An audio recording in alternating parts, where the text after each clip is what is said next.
Alright, so in this recording we're going to talk about vectors. This is actually part of your first week lectures, first week studies and all that.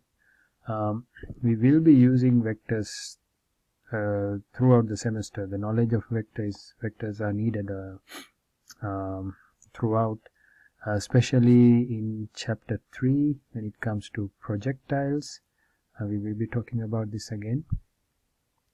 Alright, so let's see the topics, the subtopics we have. We're going to define what vectors and scalars are. Vector operations, that means adding, subtracting, multiplication. So how to do these operations mathematically and also graphically. Graphically means by drawing simple pictures. And then lastly we'll talk about vector components. So let's see what are vectors. So again, I will be following the PowerPoint. So that's my outline for the lecture. Alright, so what is a vector? In physics we talk about a lot of different quantities. Probably you are already familiar with some of these terms like distance, displacement, velocity, acceleration, mass, force. Couple of different terms we have already mentioned. Now these terms, these quantities can be divided into two main categories. One is called vectors. One is vectors. So let's say vectors or vector quantities, and the other type is scalar quantities. Scalars. Vectors and scalars. Now what are the properties? A vector is a quantity that has a magnitude and a direction. A scalar quantity only has a magnitude.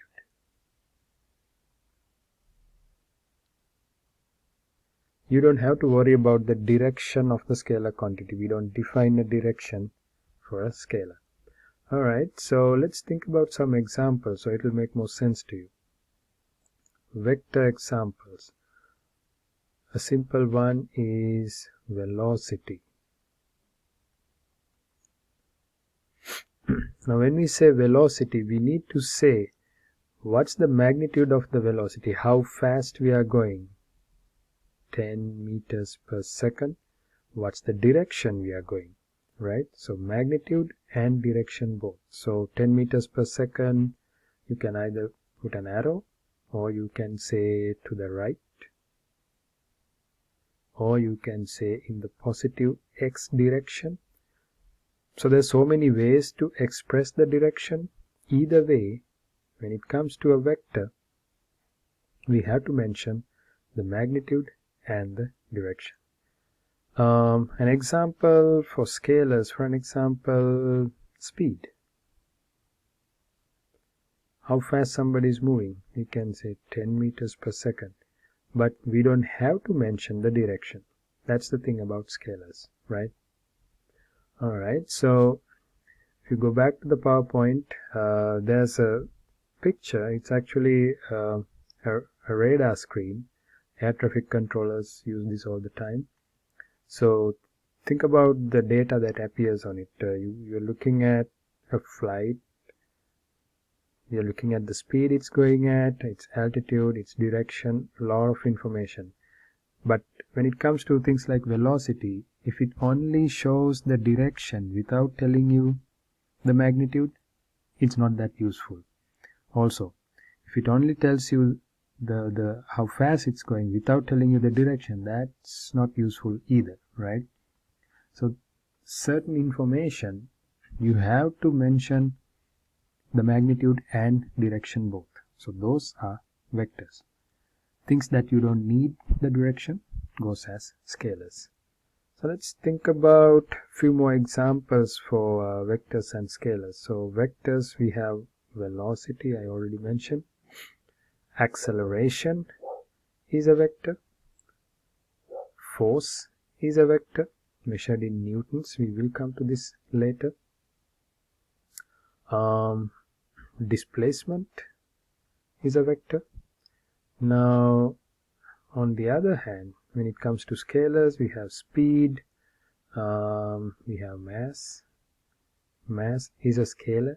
You just say how big it is, like 20 kilograms or something like that. You don't have to say 20 kilograms into the right or 20 kilograms in the positive x-axis.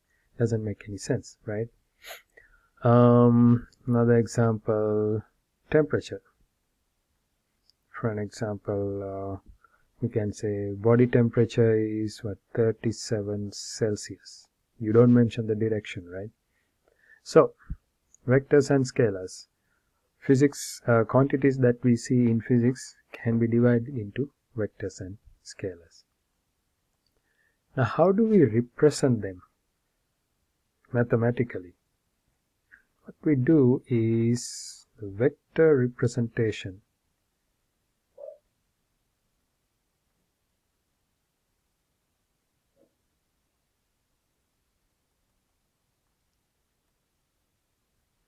Let's say we want to talk about a velocity which is 10 meters per second going to the right. So either you can write it down this way, velocity equals 10 meters per second to the right, or graphically you can draw a line like this. We have to mention the scale, something like 1 centimeter equals 1 meters per second. So if this is our scale, 1 centimeter is 1 meters per second, then if you draw a line that is 10 centimeters long, this is equals to 10 meters per second, and then the direction tells you it's going this way, right? So if another arrow looks like this, and which is 4 centimeters, what is the corresponding vector? This is equals to 4 meters per second going in the left, going towards left, right? So using arrows we can represent vectors, not just velocities. It could be a force that going up to the side like this. It could be 20 newtons making an angle of let's say 30 degrees. So here we have the magnitude 20 newtons. Here the angle tells you that it's going 30 degrees above the x-axis, right? So 20 newtons, 30 degrees above x-axis. So here we have the magnitude, here we have the direction. Here's another example. So in this case, so let's say this is our x-axis, this is the y-axis. You have another force vector pointing this way, making an angle of let's say 40 degrees here. And let's say the magnitude is 50 newtons. So you can say here we have a force. Let's say this is force 2, the second one. This is our first one. Force 2 equals to 50 newtons. And how do you give the direction? You can either give this big angle over here, right, this one, which is 140. Why it's 140? The whole thing is 180, so you subtract 40 from that, gives you 140. So you can say 50 newtons, 140 degrees from, you don't have to say above, you can say from x-axis. or you can say 50 newtons.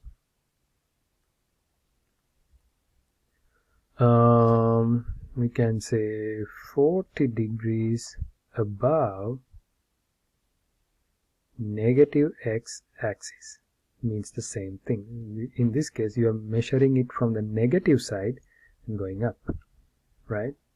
So what we need is we have to mention the magnitude and direction both. Okay.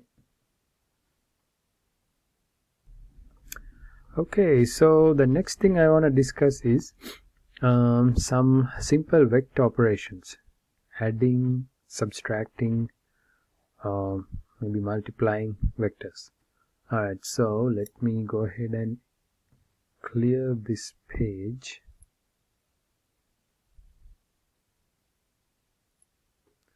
Okay, so let's talk about vector addition.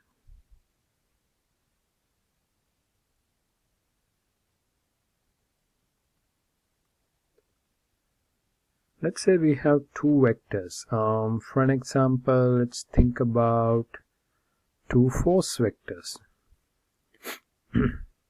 So we will be discussing force in detail in like a week or two, but for the time being, force, the quantity force is a vector. And it's measured in a unit called newtons. We use capital N to indicate newtons.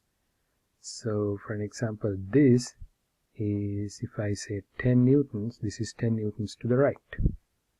So let's say you are applying a force to move something. For an example, you want to move a big refrigerator across the floor, right, across the kitchen floor. So here's the floor and here's the refrigerator. Alright, so you want to move it to the right, so you're going to push it. So this is you, not really you, this is somebody. Alright, so this person is applying a force like this. Let's say this time he's applying a lot of force, 100 newtons. So if the force is large enough to overcome the friction, because friction is what is working against you when you try to push something across the floor. If it is large enough, if it is bigger than the friction, then you can push this object, right? So let's say you apply 100 newtons, it's not moving. So you realize that you need the help of a second person. So you get your friend. Let's say you have a big friend who can apply 200 newtons. So these are two vectors, right? These two forces are two vectors. You are applying them in the same direction because you want this refrigerator, you want to move it to the right. So you have to have the forces, both forces going in the same direction, to the right. So here we have two vectors. One is 200 newtons, the other one is 100 newtons. This is a 0 and a 0. So the rule of vector addition is if they are in the same direction, if they are parallel, right, parallel or same direction, you just add the two numbers. Simply add the magnitude. That's what you do. So the answer, what's the resulting vector? We call it the resultant or the resulting vector. Resultant is going to be a big 300 Newton force. So if you want to represent this graphically, 200, we can say, we can pick a scale and say 1 centimeter equals 100 newtons. So here we have 2 centimeters, 1 centimeter and another centimeter. For 100 newtons, we only have 1 centimeter. The resulting vector should be 3 centimeters long. 1, 2, 3 centimeters long. Alright, so this is how you add vectors. If the vectors are parallel, if they are in the same direction, you add the two numbers. Alright, so let's say in a second situation, you want to move this refrigerator to the right, so you are applying 100 newtons. Your friend doesn't have a good idea about what you're doing, so he just wants to help. So he comes from this side and applies 200 newtons. What is the resultant? What is the resulting effect here? The two vectors are parallel but in the opposite directions, right? We call it anti-parallel.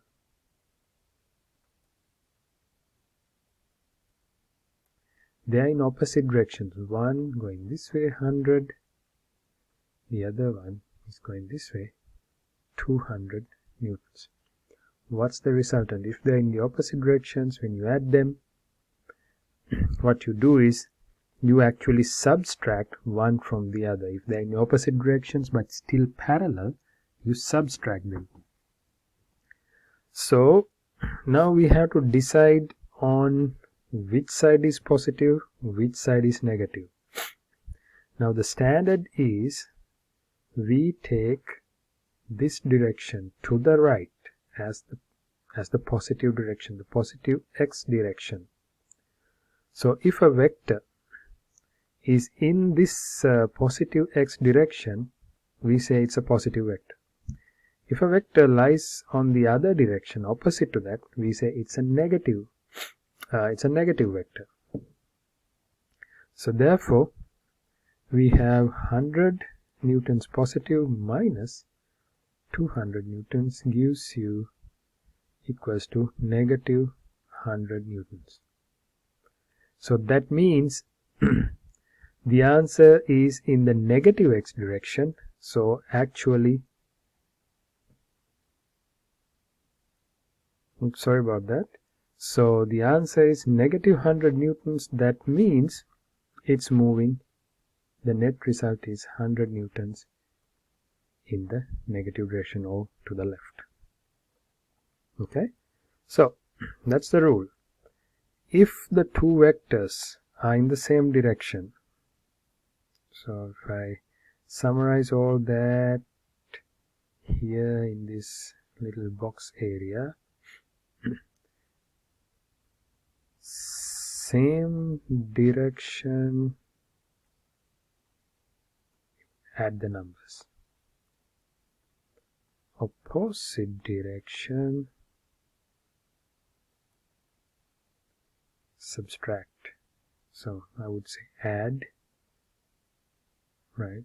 Opposite direction, subtract. That's the rule. It's very simple.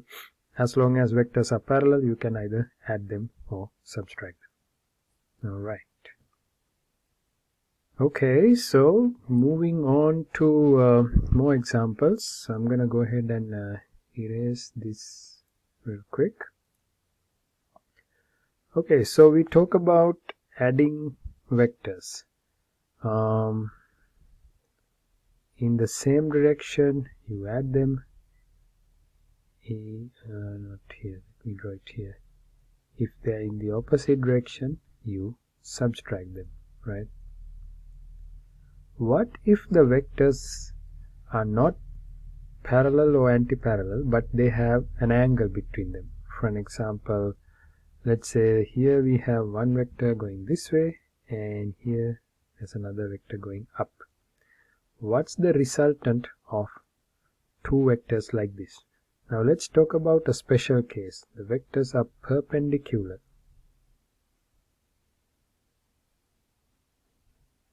Means 90 degrees between them.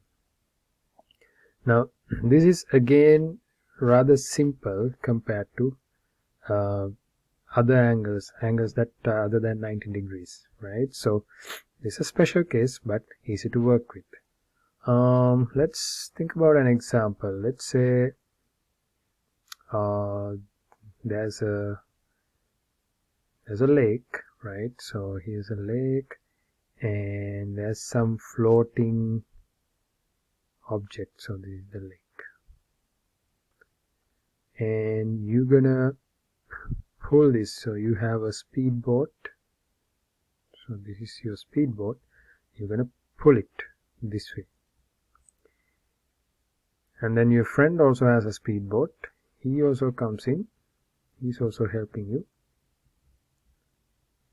Pardon my diagram. So you both are pulling. So you have two forces going in the same direction. So you can add them. So combined effort will be bigger than any single speedboat, right? Now look at this from top. Let's say you're coming from above, like in a helicopter or something. You're looking at it from top. So this is what you see. Here's this big object that you want to pull. So here's one boat. So you're looking at it from top. It looks like this. This is the boat pulling it. Here's the second one. Here's the second boat also pulling it. So they're both pulling in the same direction. So if this is let's say this boat is applying 100 newtons and this one is applying 200 newtons. So altogether you are applying 300 newtons. Now let's imagine the situation. Okay, let's call this 1 and this guy 2. Let's say number 2 decide to change the direction, not in the same direction, but he wants to pull it in the perpendicular direction. So how do we draw that? So you're still looking at it from the top. Here's number 1, right, pulling with 100 newtons. Number 2 is going to pull it this way. Here's number 2 speedboat. It's pulling it upwards with 200 newtons. Now what do you think? Which way is it going to go? 100 newtons pulling to the right, 200 newtons pulling upwards.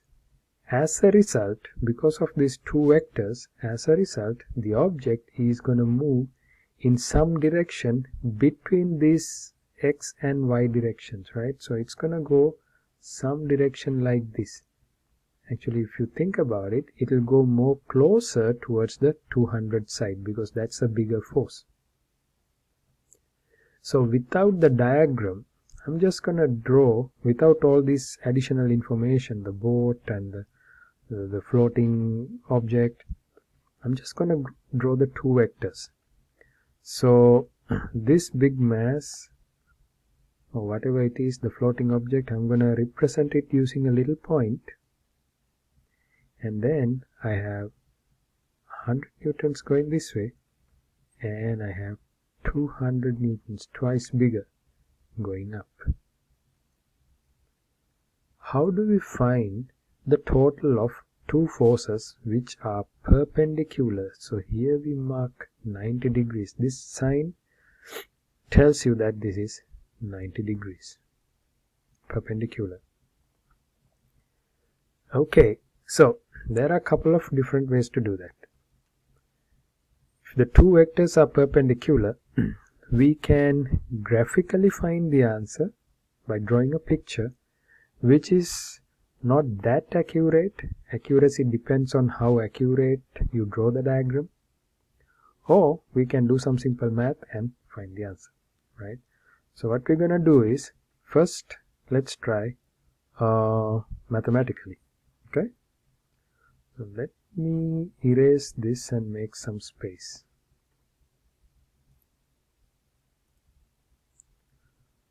Alright, so let's say we have two vectors.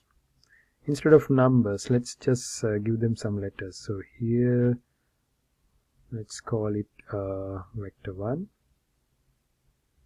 Let's call this vector 2, and these two are perpendicular. How do you find the resultant if vectors are perpendicular? It's very important that if vectors are perpendicular, that this 90 degrees, this is very important, right? Only if they are 90 degrees, otherwise this rule won't work. The resulting vector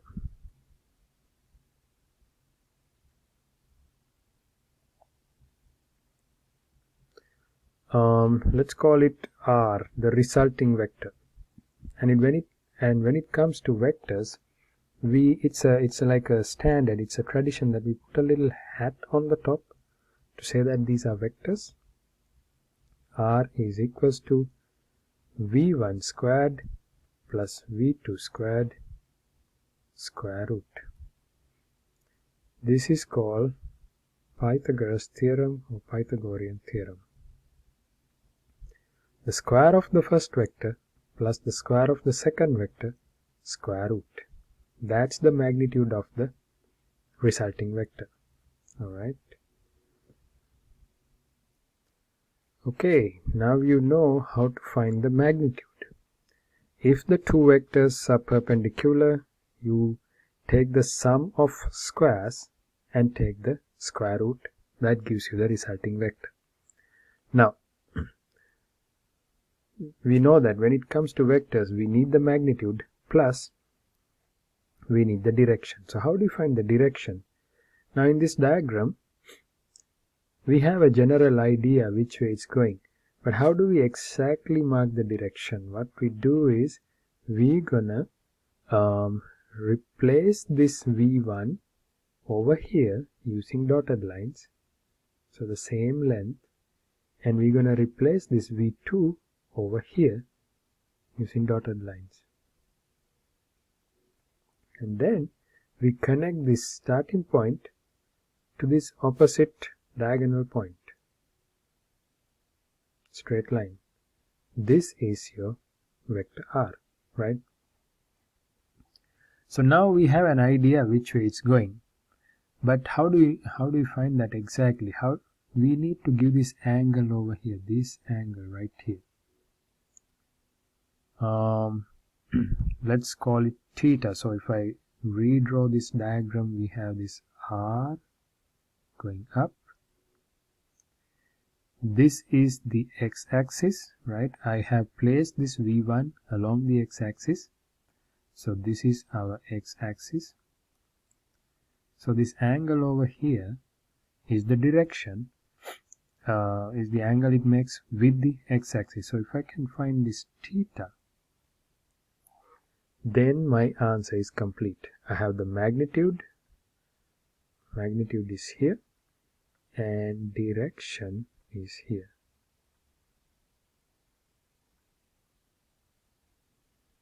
Okay, how do we find theta? Now, we're gonna need a little bit of trig and a little bit of algebra here.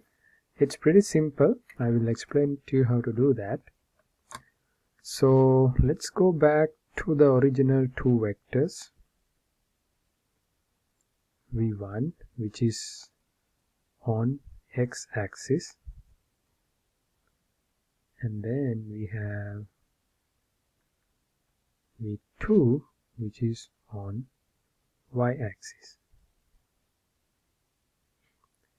and then we have this resulting vector R going like this, creating an angle theta. Now we in the first diagram you saw that we replace v2 with dotted lines over here. So we're going to redraw that. Here's our v2, same height in the same direction. That means it's the same vector, it's just placed at a different spot. The angle theta, there is a trigonometric operation called the tangent theta. Tangent theta. In shortened form we call it tan theta. we can write tan theta in terms of the two sides. It is opposite divided by adjacent. You might have heard about these things in this, some people call it the SOHCAHTOA rule, sine opposite,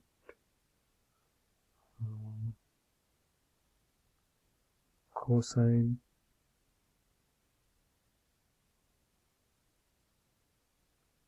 adjacent, tan. Okay, yeah. Sine is opposite over hypotenuse. SOH. Sine is opposite over hypotenuse.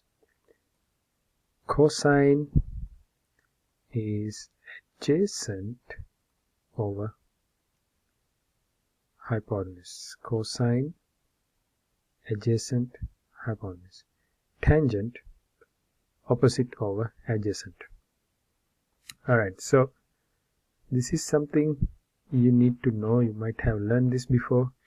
So please, if you have forgotten this, please go ahead and just do take a look at it, your notes. Pretty simple. To find an unknown angle, we use the sides. We create the triangle. We create a right triangle like this, and we place angle theta here. So this becomes opposite to that. This side becomes adjacent to that, and this is the hypotenuse of the triangle, right? So by dividing these sides two at a time, we can find unknown angles. Alright, so coming back to this, tangent theta is written as opposite divided by adjacent. So we have tan theta, opposite is what? V2 over V1. It's even better to say that tan theta is equals to V in the y-axis, because V2 is in the y-axis, V in the x-axis. Whatever on the y side, divide by whatever on the x side. So this is tan theta. We still don't have the theta. That's what we need. So theta,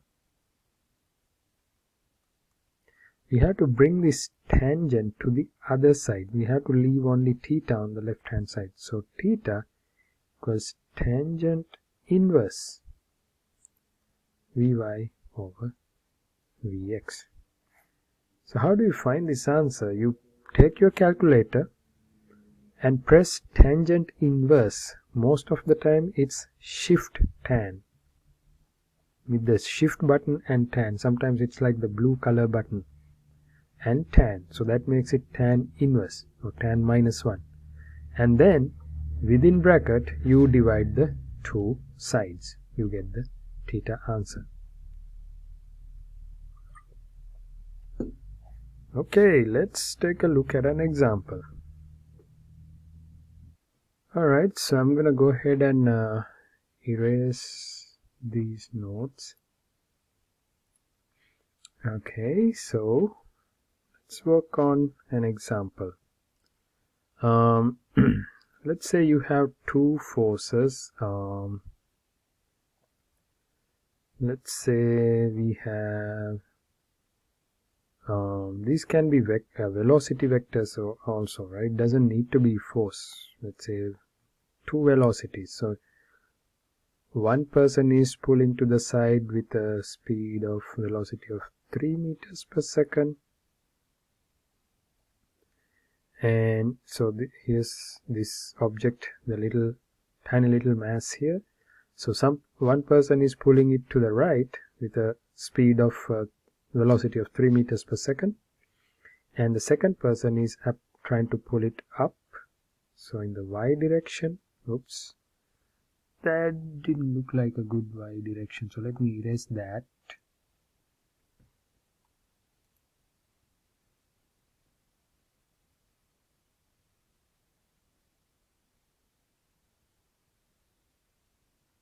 It's gonna take some time for me to erase this, but here we go.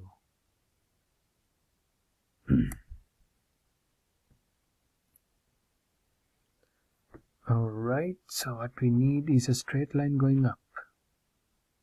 There you go. And the second person is pulling it up with a speed of 4 meters per second. This is like the two boats in the previous example, the two boats trying to pull this floating thing in two different directions, right? Okay, and it says the 90 degrees, the perpendicular. So the rule works only if 90 degrees, right? That's very important. So if the angle is 90 degrees, then the resultant, which is, so here we have, let me complete the diagram here, the dotted lines. So the result is going in this direction. These things has to be straight lines. It's still a little difficult for me to draw straight lines on this digital pad, but please keep in mind these are straight lines. All right. So the resultant is first vector squared, 3 squared, plus the second one, 4 squared, square root. 3 squared is 9, 4 squared is 16, square root, 25 square root equals to 5 meters per second. Resulting velocity is 5 meters per second in this particular direction. So we need to find, now we have the magnitude, we need to find the angle here, this angle theta. Alright, how do we find the angle? Tan theta equals opposite, which is 4. You don't have to put meters per second because the unit's gonna get cancelled out anyways. So opposite divided by adjacent. So tan theta is 4 over 3. What is 4 divided by 3? 1.3333. Alright, so tan theta is this, therefore theta is tan inverse 1.333. Now take your calculator, hit tan inverse and type the number and close the brackets, enter. It gives you theta equals 53.12 degrees. That's the direction of this force, right? So you have a force of velocity of 5 meters per second, making an angle of 53.12 with the positive x-axis. Okay. All right. Let's try another one.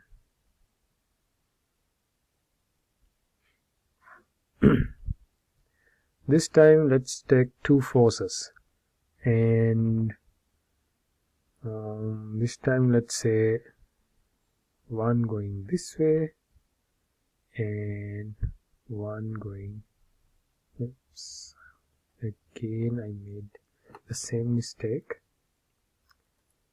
Alright, eraser.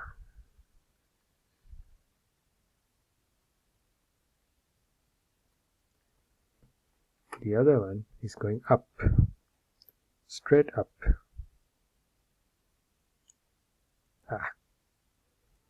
Alright, you guys have the idea, right? Let's say this is 6 newtons and this is 8 newtons. They're perpendicular. So how do we find the resultant? We complete this. This rectangle is actually called a parallelogram, right? It's in the textbook. I'm not gonna write down the word. It's called parallelogram. So here we complete that, and then we're gonna join this diagonal, goes like this. Resultant, normally we put 2 arrows to indicate the resultant. So what is resultant? 6 squared plus 8 squared square root 64, 36 plus 64, 100 square root gives you 10 newtons. Direction. Let's find this one, this angle right here. How do we do that? Tan theta is opposite divided by adjacent. So we are looking at this triangle right here. So if I draw it here, I'm trying to draw a triangle. Oops, never mind. We are looking at this triangle, right?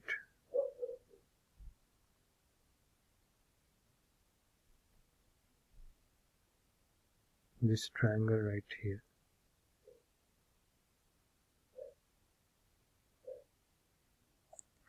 Opposite. Now here's the angle. Theta is the angle.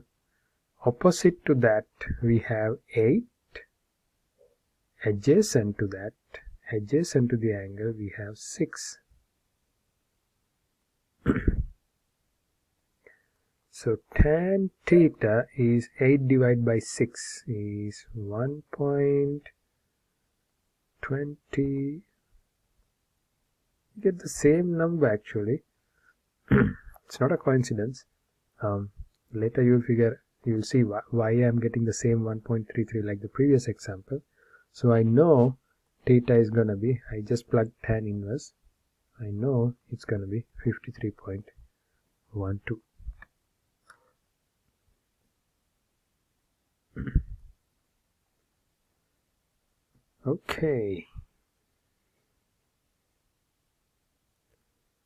Okay, so the next thing we're gonna discuss is vector components.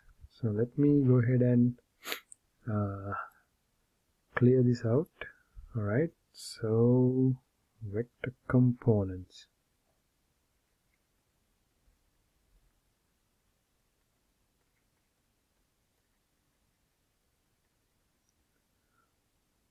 So there is another topic, the graphical method, and another subtopic. I skipped that, but we will come to that sometime later.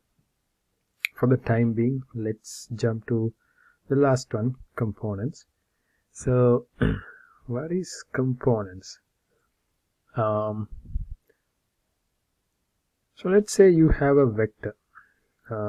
Before that we need to let's draw the x and y coordinates. So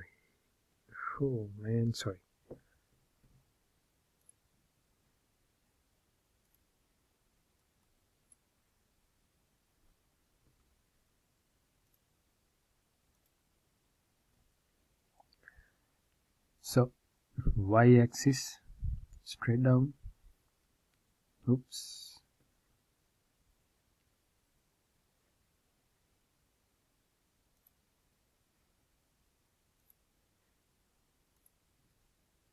Okay, hopefully it should work now this time. Yep. I'm gonna use the ruler and give it a try. Alright.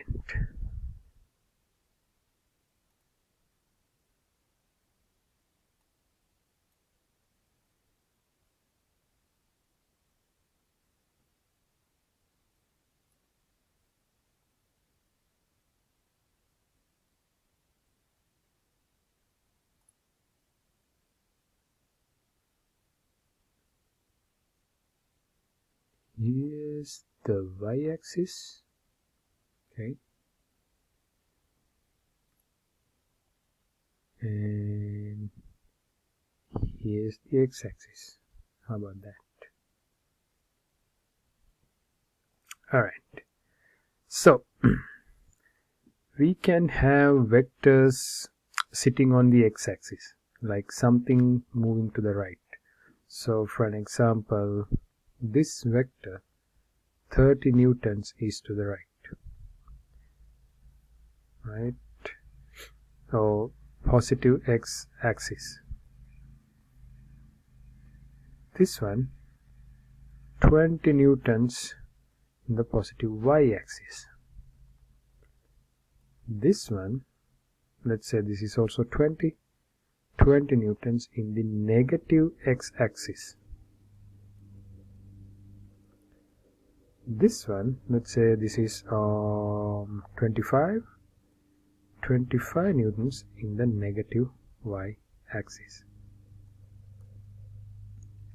Right, so these are 4 simple situations: positive x, positive y, negative x, negative y. What if you have a vector that going something like this? It's neither x nor y, it's in between. So the direction, we normally give the direction from the positive x-axis, this direction, this angle theta. For an example, you can say this is 30 degrees. So you can say it's 30 degrees above the positive x-axis, or 30 degrees from the positive x-axis, or you can say 30 degrees north of positive x-axis. So there are many different ways to explain this. So if you have a vector going in some direction other than x or y, right, it's very important to note that if a vector is pointing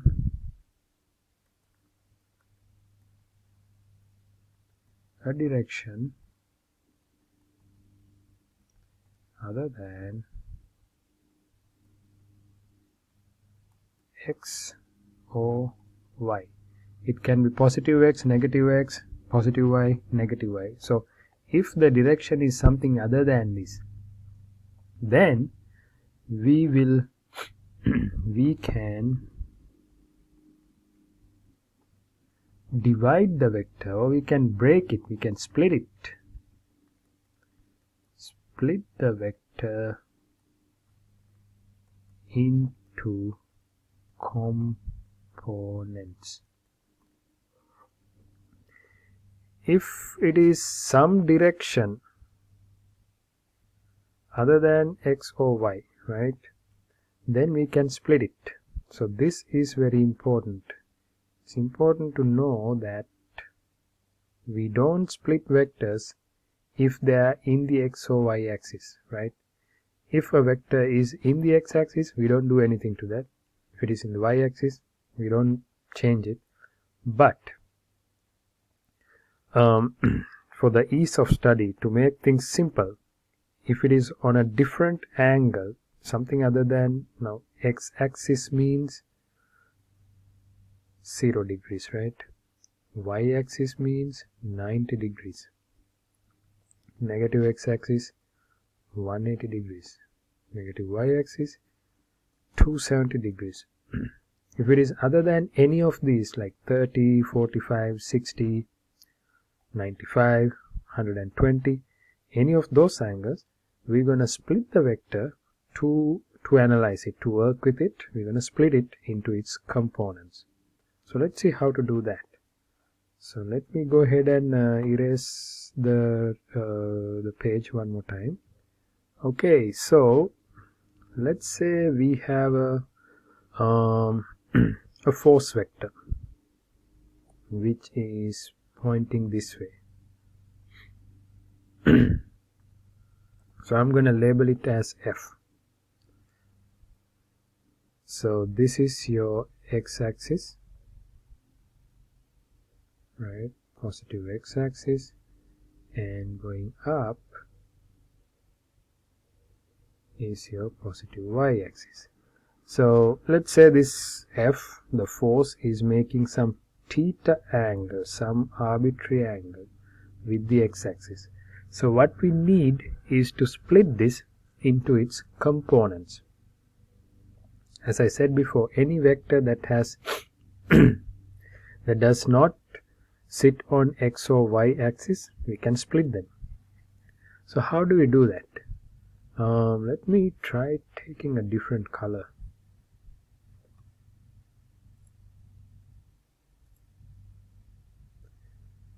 So what we do is we're gonna create a right triangle. So we're gonna draw from this end, we're gonna draw like this.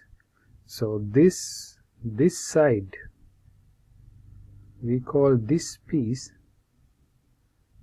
the Fy component, right? Fy component, or you can say just the y component. And let's make another one. And this side, now here, this is our triangle, right? So this side, I'm splitting this vector into its components. This one, call it Fx. The one that is on the x-axis is the x component. The one that is going up is the y component.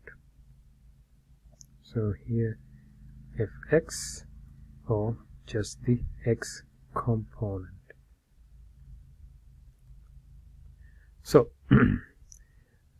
and here's the other thing, this y component, here we have it right here, but you can draw the same thing, the same y component. I can draw it over here also if I want to.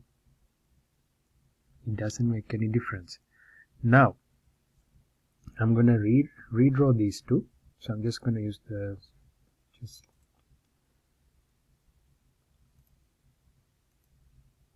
how do I go back to, okay, there you go. So initially this is what we had, right, the force F. Now I have Fx and I have Fy, two components. Once I split the main vector, the original vector, into the components, the main vector does not exist anymore. So we can actually erase this entirely.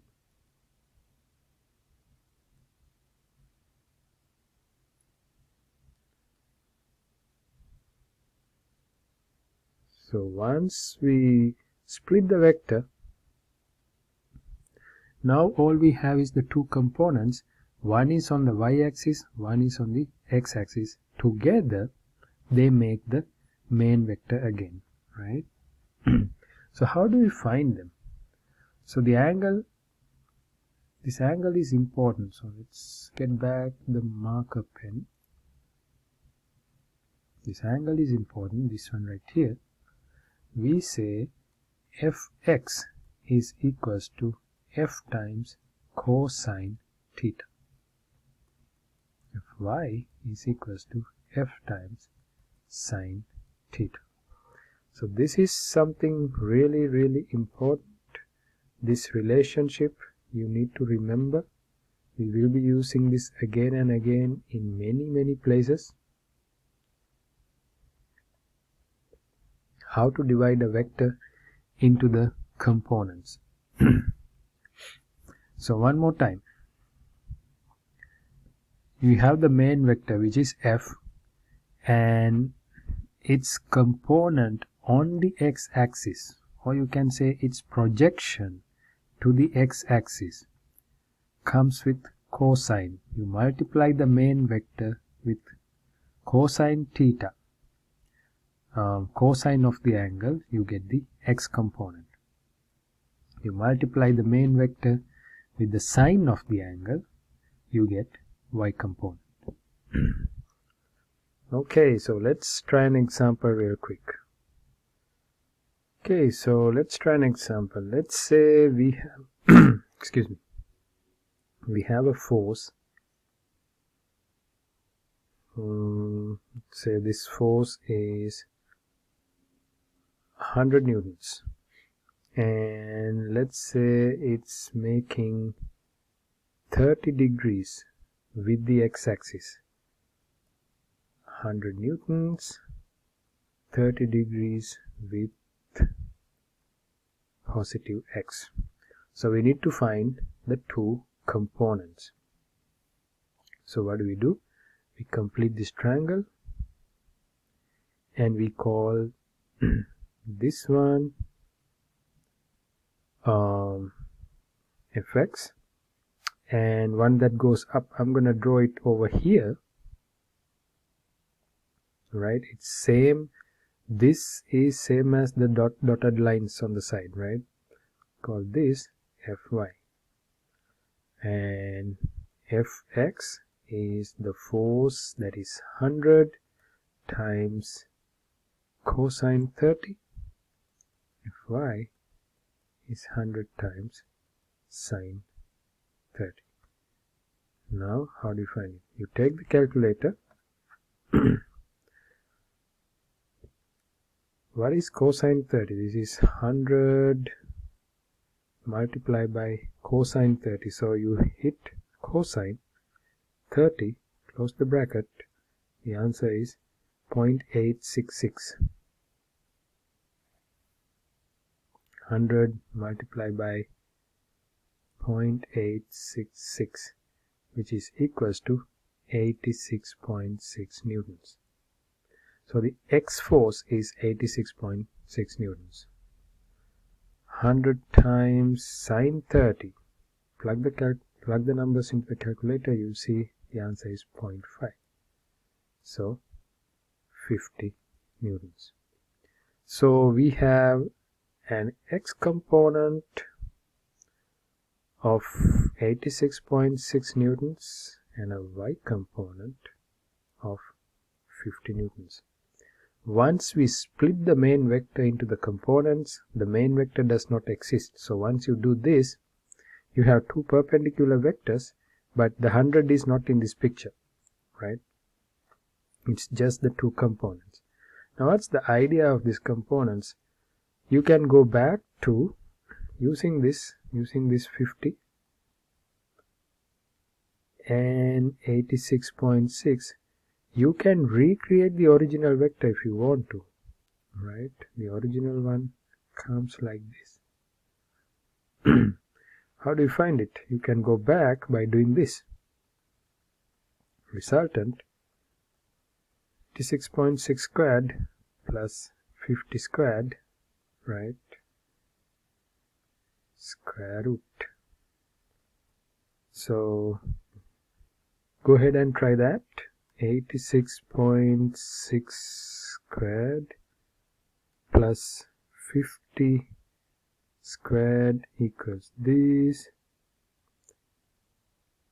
square root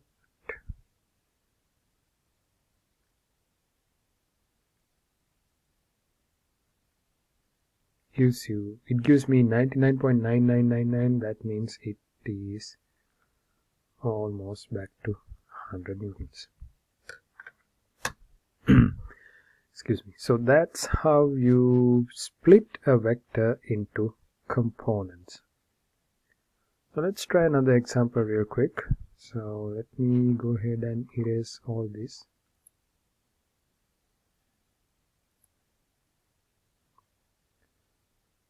This time, let's say we have a vector going this way.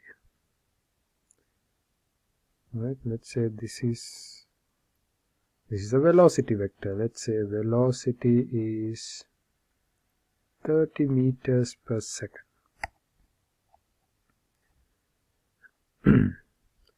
And let's say it's making 60 degrees with the negative x-axis. We're trying to split this into components. Let me redraw this over here. I didn't like how the arrowhead looked like. Okay, better. 60 degrees, 30 meters per second is the velocity. I'm gonna split this into a Vx, velocity x, and one that goes up, going up like this, but I'm gonna draw it over here. Actually, let's say this one, Vy. I can draw it over here also, so I'm gonna put it here and call this Vy, and I'm gonna erase this one over here. You can leave it as it is, that's fine. It doesn't matter where you place it as long as it has the right magnitude and the right direction. So here I have the two components, Vx and Vy. Okay, back to the ballpoint pen. Vx is V cosine theta. Vy is sine theta. Vx is 30 cosine 60 is 30 sine 60. Vx is 30 times cosine 60. So take the calculator, type the numbers. I'm sorry about all this noise. Somebody is doing yard work. Hope it's not that much of a disturbance. 30 times cos 60 gives you 15, I believe, 15 meters per second.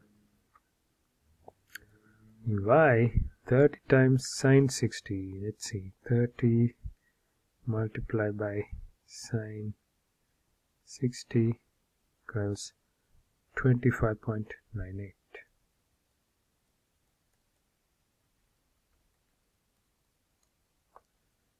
Okay, so that is how you divide a vector to components. Now if you want to double check your answers, you can try this. 15 squared plus 25.98 squared square root should give you 30 again. Alright, if you want to double check, you can try that. Okay, so that's all I want to discuss about vectors at this point. Later we might come back to this and talk about a little bit more details. But I think for the time being, this is enough for us to move on. Right, thank you.